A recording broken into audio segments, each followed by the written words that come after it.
해칠할 무덤 같은 자들아. 이런 단어들을 예수님께서 많이 사용하셨습니다.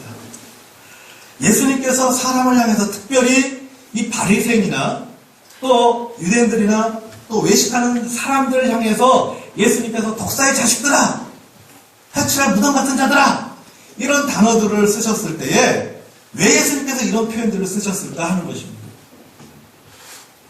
제가 믿기는 예수님의 인격을 보았을 때에, 그리고 예수님의 그런 사람들을 향한 그 사랑의 마음을 보았을 때에 예수님께서 독사의 자식들이라는 표현을 썼을 때에, 그리고 해칠할 무덤 같은 그런 자들이라는 이런 표현을 썼을 때에 예수님께서 그들의 인격을 모독하고 또 그들을 비방하기 위해서 예수님께서 사용하신 것이, 이 단어를 사용한 것이 아니라고 저는 그렇게 믿습니다. 왜요?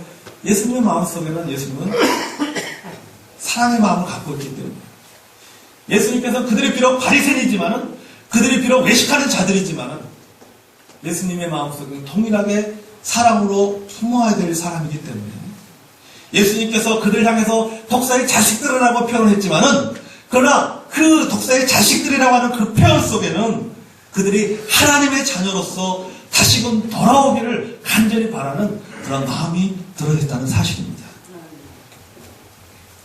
그들을 사랑하고 그들에 대한 기대를 아직 저버리지 않기 때문에, 그들에 대한 관심이 있기 때문에 예수님께서는 그들을 향해서 독사의 자식들이라 또는 해칠할 무덤 같은 자들이라고는 단어를 예수님께서 사용하셨다는 사실입니다. 여러분, 부모가 자식에게 하는 욕을 생각해 보십시오. 그 욕 속에 사랑이 들어있습니다. 기대가 들어있습니다. 관심이 들어있습니다. 자, 오늘 본문에도 보면 침례 요한이 침례를 받으러 오는 사람들을 향해서 뭐라고 말하고 있습니까? 이 독사의 자식들아, 그렇게 표현하고 있습니다. 이 독사의 자식들. 아주 격양된 감정을 지금 표현하고 있습니다. 여러분, 독사의 자식들아, 이게 가슴에 다 다가오지 않아요? 이걸 우리가 이해하기 쉽게 다가오면 어떻습니까? 이 문둥이 자식들아, 이거예요. 예? 요한이 침례를 받으러 오는 사람들 향해서 이 문둥이 자식들아, 이게 니들이 속으로 아브라함의 자손이라고 생각하지 말아라, 이 문둥이 자식들아. 이런 표현이에요. 이걸 현대어로 우리의 쉽게 번역을 하면 그런 표현을 좀 쓰고 있는 것입니다. 여기 보면은 요한이 그렇게 표현합니다. 성경대로 표현한다면 독사의 자식들이라고 표현하는데, 이 독사가 무슨 뜻입니까? 성경의 독사는 마귀를 뜻합니다. 사탄을 뜻하는 것이죠. 그러면은 지금 침례를 받으러 나온 이들이 그런 마귀의 자녀들인가 하는 것이죠. 요한이 그들을 향해서, 이스라엘, 침례를 받으러 오는 이스라엘 사람들을 향해서, 유대인들을 향해서 이 독사의 자식들이라고 했을 때 과연 그들이 그러면 독사의 자식들이냐 하는 것이죠. 그들이 과연 그러면 마귀의 자녀들이냐? 그건 아니라는 것입니다. 그런데 침례 요한은 침례를 받으러 오는 사람들에게 독사의 자식들이라는 그런 욕을 지금 하고 있습니다. 그런 표현들을 사용하고 있습니다. 그런데 우리가 가만히 생각해보면은 여러분, 사실 이것은 욕이 아닙니다. 침례 요한이 침례를 받으러 오는 유대인들을 향해서 독사의 자식들이라는 표현을 쓴 것은 욕이 아니라는 것이고 적절한 사랑의 표현이다. 자신의 동족들이 하나님 앞에 진실된 마음으로 돌아오길 원하고 그들이 진정한 마음으로 회개하기를 원하는 그런 마음에서 지금 요한이 그 침례받으러 온 유대인들을 향해서 이러한 표현들을 지금 사용하고 있다는 사실입니다. 유대인들은 아브라함의 자손입니다. 그들은 자신들이 아브라함의 자손이라고 하는 그런 민족적인 자부심이 있었어요. 혈통적인 자부심이 있었습니다. 그들은 혈통적으로나 또 신앙적으로 볼 때 마귀의 후손과는 아주 거리가 먼 사람들입니다. 그러나 혈통이 은혜의 근거가 될 수는 없습니다. 그들은 아브라함의 자손으로서 긍지가 있었지만은 그들의 삶은 아브라함의 자손다운 그런 삶을 살지 못하고 있었다는 사실입니다. 그래서 요한은 요새 말로 표현한 거예요. 돌직구를 날린 거예요. 돌직구가 뭔지 아시죠? 돌직구를 날린 거예요, 지금. 요한이 이스라엘 백성, 너희들이 아브라함의 자손이냐? 하면서 너희들이 아브라함의 자손이 그들 향해서 또 그들 자신도 스스로 자기들 향해 나는 아브라함의 자손이라고 생각하는데 요한은 그들 향해서 말하기를 독사의 자식들이라고 하는 그런 직설적인 돌직구를 지금 표현한 것입니다. 아주 강력한 충격요법을 사용한 것이죠. 자기들은 아브라함의 자손이라고 생각했는데 요한은 말하기를 독사의 자식들이다. 아주 충격적인 충격요법을 요한이 지금 사용하고 있는 것입니다. 그런데 요한이 뭐라고 말하고 있습니까? 독사의 자식들이라고 말하면서 먼저 뭐라고 말하면 너희 자신들의 영적인 본질을 보라고 좀 이야기하는 것입니다. 영적인 본질을 보라. 너희들 도대체 누구냐? 이 독사의 자식들아, 너희들 도대체 누구냐? 너희들 영적인 본질을 보라는 거예요. 그들의 영적인 본질은 뭐야? 너희들은 아브라함의 자손이라는 거예요. 너희는 아브라함의 자손이다. 너희들은 아브라함의 믿음을 유산으로 받아서 살아가는 자손들이라는 뜻입니다. 아브라함이 하나님을 경외하며 살았던 것처럼 너희들도 그렇게 살아야 되고, 아브라함의 믿음으로 살았던 것처럼 너희들도 아브라함의 자손으로서 믿음으로 살아야 된다는 것이에요. 그런데 생활하는 것을 보면은 너희들이 아브라함의 자손이라고 말하면서 실제 너희들의 생활하는 모습을 보면은 마귀의 자손들처럼 살고 있다는 것입니다. 믿음이 없는 사람들처럼 살고 있다는 것입니다. 그래서 지금 너희들의 지금의 모습을 똑바로 보라는 거예요. 너희들이 지금 어떤 모습으로 살아가고 있는가? 너희들이 아브라함의 자손이라고 말하지만은 너희들의 삶의 모습을 볼 때 너희들은 전혀 아브라함의 자손 같은 그런 삶의 모습이 보이고 있지 않다는 것이죠. 너희들의 영적인 본질을 똑바로 보라는 거예요. 그리고 너희들의 삶의 모습을 똑바로 보라는 것입니다. 그런 의미에서 요한은 그 유대인들 향해서 독사의 자식들이라고 표현하고 있다는 사실입니다. 여러분, 우리는 누굽니까? 여러분, 우리는 그리스도인입니다. 우리는 하나님의 자녀입니다. 우리는 하나님의 자녀라고 우리는 그렇게 믿고 있습니다. 또 그렇게 생각하면서 우리는 또 살아가고 있습니다. 지난번에도 했지만 여러분, 이 그리스도인이라고 하는 것, 하나님의 자녀라고 하는 것, 영어로 표현하면 우리는 크리스천이라고 표현합니다. 크리스천. 여러분, 크리스천의 단어 속에는 두 가지 의미가 있다고 그랬어요. 기독교인이라는 명사적 의미가 있다고 했어요. 그리고 기독교적이라고 하는 형용사적 의미가 있다고 했습니다. 자, 이 말은 뭐냐면은 기독교인이 된다는 것은 기독교적이 된다는 의미예요. 기독교적이 된다. 다시 말해, 기독교인이 되는 것과 기독교적이 되는 것, 이 두 가지는 분리될 수 없다는 것이죠. 그래서 기독교적으로 살아가는 기독교인이 바로 크리스천이라는 사실. 그러면은 기독교적으로 살아가지 않는 기독교인은 뭐예요? 크리스천이 아니란 뜻이에요. 기독교적인 사고를 가지고 기독교적인 모습으로 살아가는 기독교인이 바로 크리스천이라는 뜻이에요. 다시 말해서 하나님의 자녀라면은 하나님의 자녀다운 삶의 모습들이 있어야 된다라고 하는 것이죠. 내가 영적인 아브라함의 자손이라고 한다면은 삶의 모습 속 생활 속에서 아브라함의 자손다운 삶의 모습이 있어야 된다. 그것이 바로 아브라함의 자손이다. 그런데 우리의 신분이 하나님의 자녀임에도 불구하고 우리들의 살아가는 삶의 모습이 불신자들과 똑같은 사고방식과 삶의 모습으로 똑같이 그들과 별 다를 바 없이 살아간다면 우리는 결국 독사의 자식과 똑같다는 말입니다.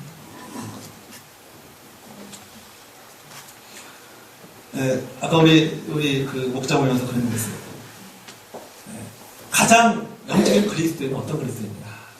저는 그래요. 가장 영적인 그리스도인. 가장 영적인 그리스도인은 인간적이면서 동시에 신앙적인 그리스도인이 가장 영적인 그리스도입니다. 그러면은 나쁜 그리스도인은 어떤 그리스도인이냐? 인간적이지 못하고 영적인 그리스도인은 나쁜 그리스도입니다. 가장 더 나쁜 그리스도인은 어떤 그리스도냐? 인간적이지도 못하고 영적이지도 못하는 그리스도는 가장 나쁜 그리스도입니다. 좀 그렇게 생각합니다. 여러분, 크리스천이라는 것은 어떤 크리스천이냐? 크리스천이라고 하는 것은 영적이면서 동시에 인간적인 그리스도인이 가장 영적인 가장 크리스천다운 그리스도입니다. 여러분, 예수님의 삶의 모습을 보십시오. 예수님의 모습은 어떤가? 예수님이 영적인 분이셨습니다. 그러나 그분은 동시에 인간적인 분이셨어요. 그분은 신성이 있었습니다. 동시에 그분에게 뭐가 있었어요? 인성이 있었어요. 신성과 인성을 동시에 갖추신 분이 예수님이십니다. 여러분의 신앙생활의 모습도 마찬가지입니다. 여러분, 우리도 똑같은 거예요. 우리 영적인 신의 성품이 우리에게 있어야 돼요. 동시에 우리에게 무엇입니까? 다른 사람들을 품을 수 있는 인간적인 그런 마음들도 갖고 있어야 된다는 사실이에요. 그게 바로 그리스도인의 모습이에요. 그 마음의 기본적인 그 바탕에는 무엇입니까? 바로 사랑이라고 하는 것이죠. 예수님의 마음의 기본 바탕에는 사랑이 있었어요. 사랑. 예수님의 그 사랑이 어떻습니까? 마태복음 5장에 보면 그런 말씀이 있죠. 비나 햇빛이 뭐예요? 악인이나 선인에게 골고루 내린다고 했어요. 그렇죠? 골고루. 하나님의 사랑이 이와 같다는 거죠. 하나님께서 햇빛을 주시되 선인에게만 햇빛을 주고 악인은 햇빛을 안 주시는 것이 아니라 하나님은 악인에게도 선인에게도 햇빛을 주고 악인에게도 햇빛을 주고 은혜의 비를 내리되 선한 사람에게도 은혜의 비를 내리시고 악한 사람에게도 은혜의 비를 내리신다는 거죠. 그래서 뭐예요? 너희들도 이같이 사랑하라. 그렇게 말씀해요. 내가 이같이 사랑했듯이 너희도 이렇게 온전하게 사랑하라. 그렇게 말씀하셨어요. 마태복음 5장은 그렇게 말씀하셨어요. 그게 바로 여러분 그리스도인의 모습이죠. 그게 하나님의 자녀다운 모습이죠. 성경적인 사고를 가지고 성경적인 삶의 모습으로 살아가는 것이 바로 그리스도인의 사실입니다. 여러분, 이 독사의 자식이라고 하는 이 단어 속에는 우리의 영적 정체성을 분명히 인식해야 될 줄로 믿습니다. 우리의 본질은 뭐예요? 우리는 독사의 자식이 아니라 우리는 하나님의 자녀라는 것을 늘 기억하며 그 신분에 맞는 삶을 살아야 될 줄로 믿습니다. 자, 여기 보면 요한이 또 이 독사의 자식들이라고 표현하면서 그들에게 또 한 가지에 대해서 말합니다. 뭘 말해요? 또 하나는 너희들의 처한 상황을 보라는 거예요. 너희들이 지금 어떤 상황에 처해 있는가? 그 상황을 보라는 것입니다. 얼마나 급박한 상황에 있는지 그 현실을 인식하라는 것입니다. 자, 본문 9절에 보겠습니다. 본문 9절. 자, 같이 한번 읽어보겠습니다. 시작. 이미 도끼가 나무 뿌리에 놓였으니 좋은 열매 맺지 않는 나무마다 찍혀 불에 던져지리라. 아멘. 자, 이미 도끼가 나무 뿌리에 놓여있다고 했습니다. 도끼가 뿌리에 놓여있습니다. 무슨 뜻입니까? 사안의 긴박성을 말하고 있는 것입니다. 회복 불능이라는 것입니다. 뿌리마저 잘라버리면 이제 찍혀버리면 회생할 길이 없다는 것이에요. 그러니까 이 말은 뭐냐면 너희들이 잘리기 전에 회복해야 된다는 거예요. 너희들이 돌이켜야 된다는 것입니다. 그래서 요한이 지금 강력하게 촉구하고 있는 거예요. 지금 요한이 보니까는 이 도끼가 나무 뿌리를 찍으려고 하는 그 찰나에 있는 거예요. 요한 영적으로 보기에 그런 거예요. 그들이 지금 하나님의 심판을 받을 그 위기에 처해 있는 것을 보면서 이들을 돌아오게 하려고 하니까는 이게 무슨 방법밖에 없냐? 아주 강한 표현을 쓸 수밖에 없는 거예요. 강한 표현. 충격요법을 쓸 수밖에 없는 거예요. 그래서 요한이 강력하게 촉구하는 것입니다. 자신의 민족이 하나님의 심판을 받는 것을 보고 싶은 마음, 보고 싶지 않다는 사실입니다. 왜요? 그는 자신의 민족을 사랑하는 사람입니다. 사랑하기 때문에 촉구하는 것입니다.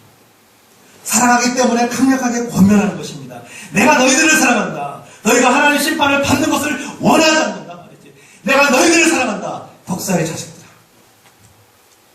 하나님이 너희들을 사랑한다. 독사의 자식들아.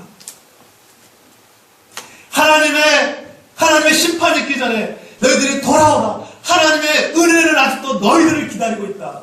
이 독사의 자식들아. 여러분, 지금 우리가 살아가고 있는 시대를 가리켜서 말세의 때, 또 마지막 때라고 말합니다. 사실 말세라고 하지만 주님이 언제 오실지 아무도 알 수 없잖아요. 여러분, 주님 언제 오실지 어떻게 합니까? 예수님께서 승천하신 그날부터 지금까지 말세. 1992년도에 한참 종말론이 시끄러울 때 8월 며칠인가요? 그때 진짜 주님이 오신 줄 알았단 말이에요. 뭐 다미 성교회 뭐 이러면서 뭐 난리 났단 말이에요. 주님이 오실 줄 알았어요. 제가 학생 때 교회에서 중고등학교 때 교회에서 목사님께서 지금도 이렇게 주일날 오후 시간만 되면은 오후 시간 설교가 종말론 설교, 종말론 요한계시가 종말론 쫙 가르치는데 그걸 들으면은 막 무서워요. 내일 당장 예수님이 재림할 것 같은 그런 막 심판이 뭐 혼란 전에 무슨 있고 뭐 환란자 7년 다 대할반인데 3년 반 동안 무슨 일을 하고 3년 반 동안 무슨 일을 하고 그 다음에 천년하고 이어지고 그것을 막 듣고 그런 공부를 하고 마음에 들어. 알고 보면 모아서 공방에 넣고 쭉정이는 불에 태워버리고 그런 소리들을 들으면요, 야, 예수님 큰일 났다. 예수님 당장 올 거야. 근데 지금까지 안 왔어요. 전 중학교 때 예수님 오지 않더니 지금까지 예수님 안 왔단 말이죠. 내일 예수님 오실지, 1년 후에 예수님 오실지, 10년에 오실지, 알 수가 없어요. 그러나, 여러분, 예수님이 언제 오실지는 알지 못하지만, 그러나 여러분, 우리는 정말로 우리의 신앙의 태도를 가지고 살아가야 될 줄을 믿습니다. 예수님이 언제 오실지 알지 못하지만, 그러나 우리가 오늘 하루하루를 살아가는 동안에 오늘 하루가 내 생에서, 이 땅에서 내 생애의 마지막 날이라고 하는 그런 마음가짐으로, 그런 태도를 가지고 우리가 살아야 될 줄로 믿습니다. 왜 독사의 자식으로 살아갑니까? 주님의 심판에 대한 믿음이 없기 때문이에요. 내가 이 땅에 행하는 모든 일에 대해서 주님의 심판이 있다는 믿음이 부족하거나 아예 생각하지 않기 때문이에요. 심판이 있다고 생각해 보십시오. 주님의 재림이 임박했다라고 하는 그런 믿음으로 우리가 살아간다면 여러분, 우리는 아브라함의 자손, 영적 아브라함의 자손처럼 살아가게 될 줄로 믿습니다. 여러분, 우리가 인식하든지 인식하지 못하든지 내가 믿든지 안 믿든지 간에 상관없이 여러분, 주님의 심판은 있습니다. 그리고 긴박합니다. 어쩌면 토끼가 나무 뿌리에 되어 있는 것처럼 가까이 와 있는지 모릅니다. 그렇기 때문에 여러분, 우리는 찍히기 전에, 징계받기 전에 우리가 돌이켜야 된다는 사실이에요. 회개해야 된다는 사실입니다. 여러분, 독사의 자식이라는 이 말 속에는 돌아오기를 촉구하는 사랑의 마음이 들어있습니다. 그래서 요한이 말하고 있는 거예요.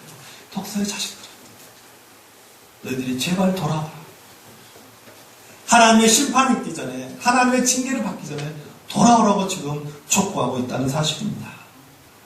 여러분, 그의 메시지가 무엇입니까? 그가 독사의 자식이라고 말하면서 그의 메시지가 무엇입니까?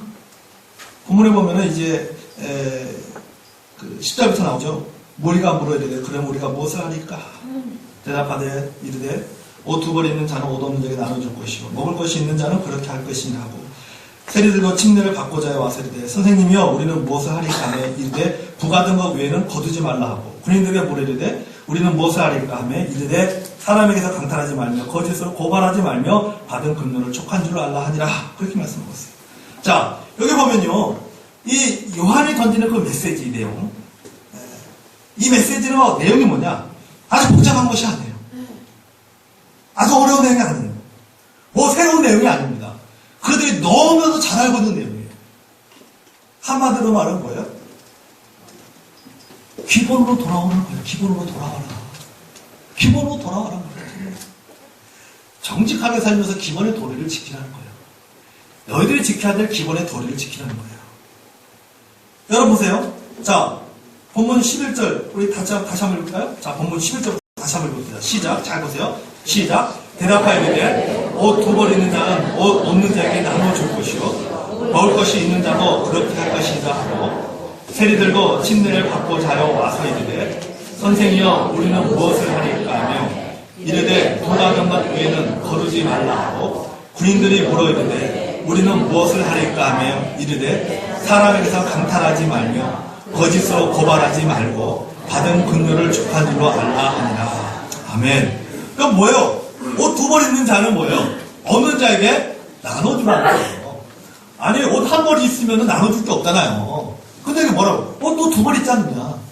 두 벌 다 필요 없지 않느냐? 근데 한 벌 있으니까는 한 벌, 여 벌, 그거 다른 사람에게 나눠줘라. 그 얘기, 세리! 뭐예요? 정직하게 세금 거두라는 거예요. 예? 네가 세금 부과할 것만 부과하고 더 이상 거두지 말라는 거예요. 군인에게 하라는 것이 뭐예요? 네 군인이 가지고 있는 그 힘을, 권력을 남용하지 말고 뭐예요? 받은 월급에 적한 줄 알고 거기서 생활하라는 거예요. 여러분 보세요. 이거 너무나 상식적인 거 아니에요? 세리가 정부에서 부과된 세금만 걷는 거 당연하잖아요. 아니, 옷을 두 벌 입는 사람이 한 벌 나눠줄 수 있잖아요. 먹을 것이 부족한 사람, 자기가 먹을 것이 없는데 뭐 나눠주라면 좀 어렵겠지만은 자기가 먹을 거 충분히 있고 또 먹고는 남는 거 있으니까 그 남는 거 뭐야? 다른 사람 나눠주라. 뭐 기본적인 거예요. 아주 어려운 것이 아니에요. 아주 단순한 내용이에요. 군인이 어떻습니까? 군인이 월급 받은 거 거기서 감사하면 거기서 살아야지. 왜 권력을 가지고 그 남용을 하는 거죠? 그렇게 하지 말라는 거예요. 아주 기본적인 것, 아주 지극히 상식적인 것을 이야기하는 거죠. 당연한 이야기를 하고 있습니다. 여러분, 침례 요한이 왜 이렇게 기본적인 것을 강하게 얘기합니까? 왜 당연한 그것을 이야기하고 있습니까? 기본이 무너졌기 때문이에요. 기본이 무너졌어요, 기본이. 신앙이 무너졌기 때문입니다. 여러분, 우리는 기본대로 살고 있습니까? 여러분, 하나님의 자녀로서 우리의 기본은 무엇입니까? 예배를 제대로 드리는 것, 이거 기본 아니에요? 말씀과 기도의 생활하는 것, 이거 기본이잖아요. 내가 주님 앞에, 하나님 앞에 내가 정직한 내가 어떤 헌금의 생활하는 것, 이거 기본이잖아요. 주의 몸된 교회에서 헌신하는 삶, 이거 기본이잖아요. 하나님으로부터 내가 용서를 받고 하나님으로부터 사랑을 받은 사람으로서 내가 다른 사람을 용서하고 다른 사람을 사랑하고 다른 사람을 품는 것, 이거 기본이 아니에요. 그런데 기본이 무너져 버린 거예요. 당연한 것이 무너져 버렸어요. 기본적으로 살아야 될 삶의 모습이 무너져 버린 거예요. 여러분, 보세요. 여러분, 우리는 지금 기본이 무너진 시대에 살고 있잖아요. 기본대로 사는 것이 대단한 신앙생활 하는 것처럼 보여지는 시대에 우리가 지금 살아가고 있어요. 언제 기본이 무너졌습니까? 하나님 말씀대로 살지 않고 내 뜻대로 살 때에 기본이 무너집니다. 여러분, 우리 신앙생활의 모든 기본이 어디에 들어있어요? 성경에 들어있어요. 성경. 그러니까 우리의 모든 생활의 기본은 성경이에요. 하나님의 말씀이에요. 하나님의 말씀이 기본이에요. 그러니까 모든 내 생활 속에서 모든 문제 해결책, 내가 앞으로 어떻게 살아야 될 것인가, 삶의 지침, 이 모든 것들에 대한 기본이 어디에 나와 있냐? 이 성경에 나와 있어요. 이 하나님 말씀에 나와 있다라고 하는 것이죠. 근데 이 하나님의 말씀을 무시한 채, 이 기본을 무시한 채 내 뜻대로 살기 때문에 뭐예요? 기본이 무너져 버린 거예요. 여러분, 집을 질 때 뭐가 중요하죠? 기초가 중요하잖아요. 기초가 중요해요. 제가 그 건물을 짓는 건 유심히 봅니다. 유심히. 그러니까 건물 짓고 땅을 파고, 제가 어떤 건물을 짓는 것을 굉장히 유심히 보고 있는데 기초부터 지금까지 계속 보고 있어요. 땅을 파고 땅 파더라고요. 땅 파더니 그냥 무슨 콘크리트 하더니 콘크리트를 막 부어요. 근데 H빔을 박더라고요. 근데 뭐 동글동글한 스티로폴 같은 걸 쫙 깔아요. 그래서 제가 물어봤어요. 도대체 그게 뭔가, 우리 이제 배진아 성도한테 물어보니까는 뭐죠, 소음 방지하고 이런 역할을 한다고 그러더라고요. 소음은 그다음에 촉촉촉촉 올라가더라고요. 근데 보니까는 깊이 안 파요, 기초를. 깊이 안 파서. 깊이 안 파는 거 보니까 건물을 크게 높이 안 올리는, 빌딩을 높이 안 올리는 모양이다 했는데 진짜 높이 안 올리더라고요. 그럼 뭐예요? 높이 올리기 위해서 어떻게 해야 돼요? 깊이 파야 되는 거죠. 기초가 튼튼해야지 높이 올라가는 거예요. 그만큼 뭐예요? 기본이 중요하다는 거죠. 기본이.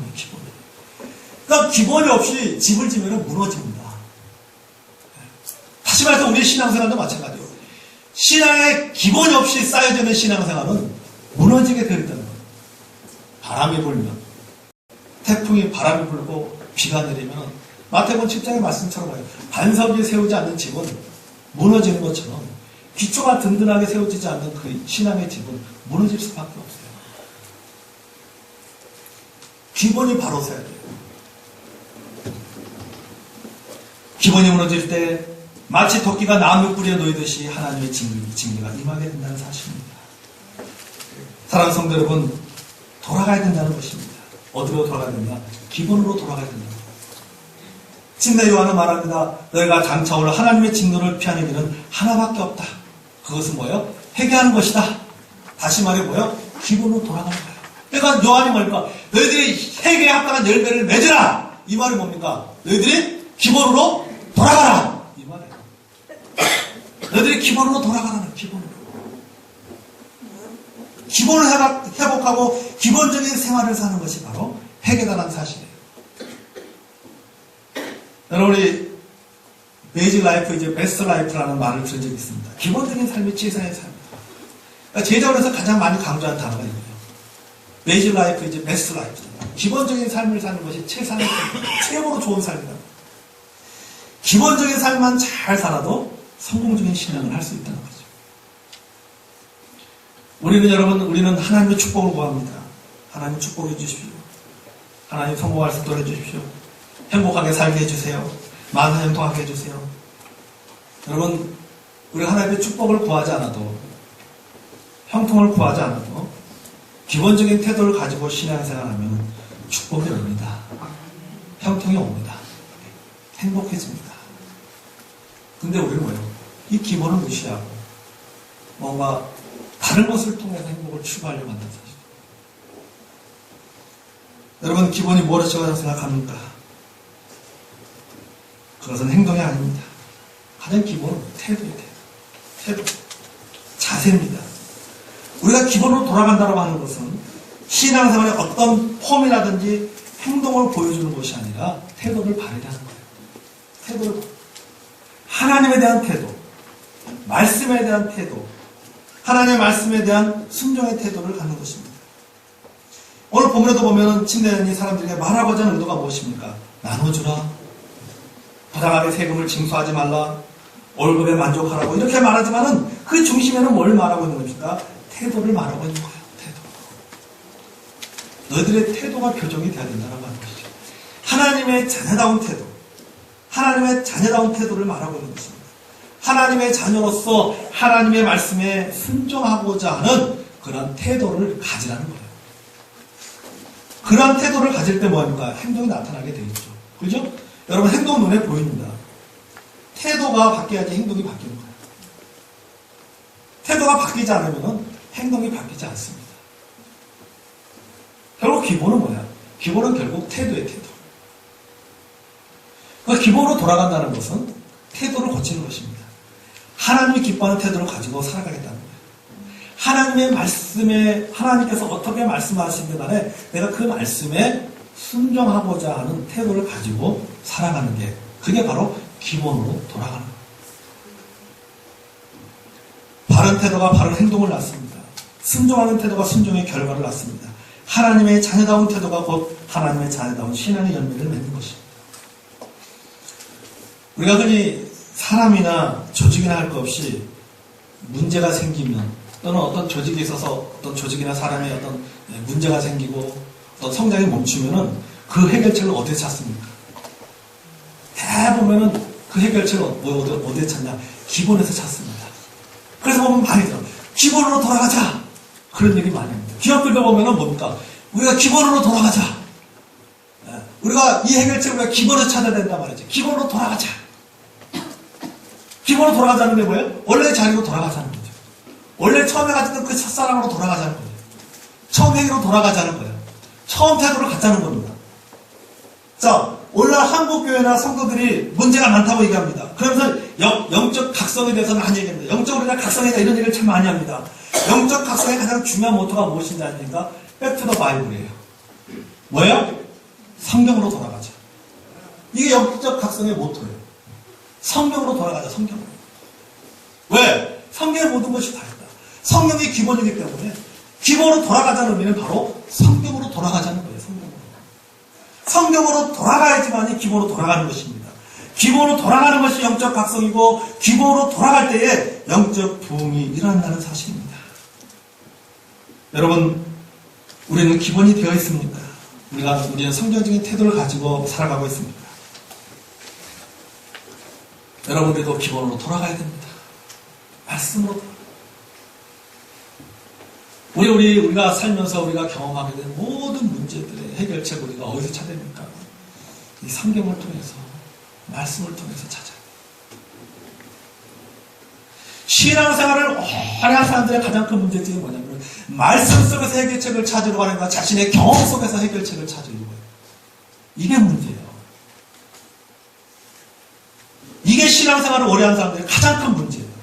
말씀 속에서 해결책을 찾으려고 하잖아. 자신의 경험 속에서 해결책을 찾으려고 해요. 하나님의 말씀보다 자신의 경험이 우위에 있어요. 여러분 한번 우리 자신을 솔직히 한번 돌아보세요. 여러분 여러분의 문제 해결책을 어디 찾습니까? 말씀에서 찾습니까? 여러분의 경험에서 해결책을 찾습니까?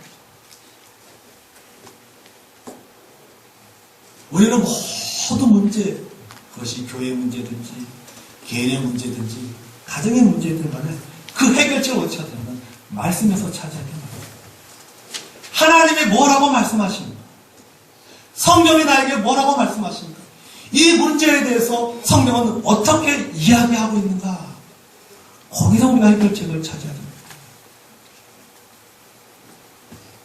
신앙생활 아주 믿음이 어렸을 때는, 이상하게 믿음이 어렸을 때는 성경을 통해서 해결책을 찾는데, 신앙의 연륜이 쌓이면서 성경을 찾지 않고 경험에서 자꾸 해결책을 찾는 거죠.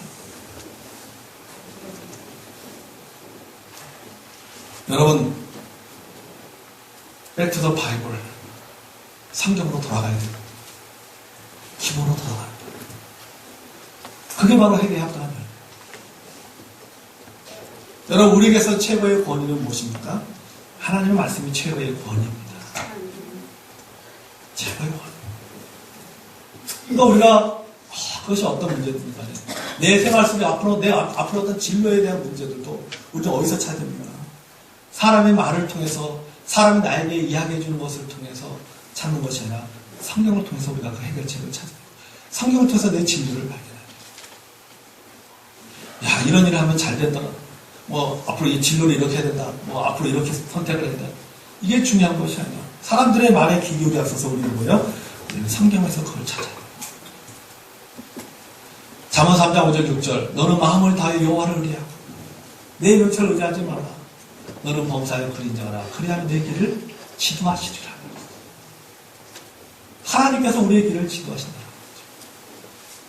하나님께서 내 길을 인도해 주시오. 그래서 우리는 우리의 모든 문제 해결책을 성경에 찾아요. 그게 바로 기본. 하나님의 말씀에 대한 태도. 내 인생의 모든 문제 해결책. 내가 앞으로 어떻게 살아가야 될 것인가에 대한 내 삶의 모든 지침들. 그건 다 어디에 있느냐? 바로 성경에 있다. 하나님 말씀 가운데 있다. 그런 태도를 가지고 우리가 말씀으로 돌아가야 된다는 사실. 그게 바로 뭐예요? 그게 바로 회개에 합당한 열매다는 사실이에요. 여러분, 우리는 과연 성경적인 태도를 가지고 우리가 살아가고 있는가? 말씀을 내 삶의 가장 중요한 기본으로 여기고 있는가? 우리가 지금 그렇게 살고 있지 않다고 해도 하나님 우리를 버리지 않습니다. 우리를 결코 포기하지 않습니다. 역적 아브라함의 자손인 우리들이 기본을 버리고 독사의 자식들처럼 살아간다고 해서 하나님께서 나가 죽어라고 말하잖아요. 우리 하나님은 그렇게 저주하잖아요. 가끔 화가 나는 우리 부모들은 그렇게 합니다. 나가 죽어라고 얘기하잖아요. 나가 죽어라. 제가 어렸을 때 형하고 저하고 둘이 잘못했어요. 근데 제 아버지가 하는 게 있었는데 나가! 집 나가랬어요. 나가! 저희 형은 나가버렸습니다. 그리고 진짜 나가버렸어요. 저는 안 나갔어요. 저희 형은 나갔다가 며칠에 들어왔어요. 여러분, 우리 하나님은 그런 분이 아니에요. 네가 우리 독사의 자식처럼 살아간다 할지라도 우리 집에 나가 죽어라고 말하는 분이 아니에요. 저주하는 분이 아니라는 것입니다. 그분은 기다리신다는 것입니다. 여러분, 그래서 이 독사의 자식이라는 이 단어 속에는 여러분, 하나님 우리의 잘못에 대해서 하나님께서 책망하고 촉구하고 돌아오라는 의도 있지만 그러나 아직까지도 우리를 포기하지 않는 사랑의 마음이 들어있다는 사실이에요. 여러분, 우리 다 함께 베드로서 3장 보겠습니다. 베드로서 3장 18절, 3장 8절에서 13절까지 보겠습니다. 베드로서 3장 8절에서 13절. 3장 8절에서 13절 같이 읽겠습니다. 시작. 사랑하는 자들아, 주께서는 하루가 1000년 같고 1000년이 하루 같다는 이 한 가지를 잊지 말라. 주의 약속은 어떤 일이 더디다고 생각한 같이 더딘 것이 아니라 오직 주께서 너희를 대하여 오래 참으사 아무도 멸망하지 아니하고 다 회개하게 이르기를 원하십니다. 그러나 주의 날이 도둑같이 오리니 그날에는 하늘이 큰 소리로 떠나가고 물질이 뜨거운 불에 풀어지고 땅과 그 중에 있는 모든 일이 드러나니까 이 모든 것이 이렇게 풀어지리니 너희가 어떠한 사람이 되어야 마땅하냐. 거룩한 행실과 경건함으로 하나님의 날이 임하기를 바라보고 간절히 사모하라. 그날에 하늘이 불에 타서 풀어지고 물질이 뜨거워 불에 녹아지느니와 우리는 그의 약속대로 의가 있는 곳인 새하늘과 새 땅을 바라보도다. 아멘. 여러분, 이게 뭐요? 이것이 하나님의 사랑이에요. 이것이 하나님의 은혜예요. 이 독사의 자식들아, 내가 너희들을 기다린다. 1000년이 하루같이, 하루가 1000년같이 너희들을 기다린다. 하나님은 독사의 자녀들에게 돌이키라고 회개하라고 말씀하고 있습니다. 하나님 오늘 우리에게도 말씀하고 있습니다. 독사의 자식들아, 내가 너희를 사랑한다. 삶의 자리로 돌아, 무너진 신앙의 자리로 돌아와서 다시 기본을 세우라고 말씀하고 있습니다. 기본으로 다시 돌아오라고 말씀하고 계십니다. 그래서 다시 그리고 진정한 영적인 아브라함의 자손이 되라고 주님께서 오늘 이 아침에 저희에게 말씀하고 계신다는 사실. 여러분, 주님 앞에 돌아오십시오. 그리고 다시 신앙의 기본을 세워나가는 자 여러분이 되기를 주님의 이름으로 축원합니다. 이렇게 시간에 우리 기도하겠습니다. 시간에 오늘 주님께서 우리에게 준 말씀을 가지고 우리 기도합시다. 여러분 어떻습니까? 오늘 여러분 하나님께서 우리에게 주신 말씀을 가지고 여러분 기도하지 않겠습니까?